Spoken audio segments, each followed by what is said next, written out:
Have you ever wondered exactly what makes up your credit card balance? Let's break down how this number is calculated every month. Your balance is the total amount of money you currently owe to your credit card issuer for purchases, interest, and fees. Ideally, you want to pay off your statement balance in full each month to keep your interest costs at $0.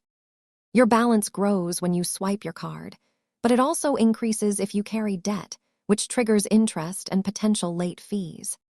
Banks distinguish between your statement balance, which is your official monthly bill, and your current balance, which includes today's most recent activity. If you only pay the minimum, interest compounds, causing your balance to grow even if you stop making new purchases. The golden rule of credit cards is simple.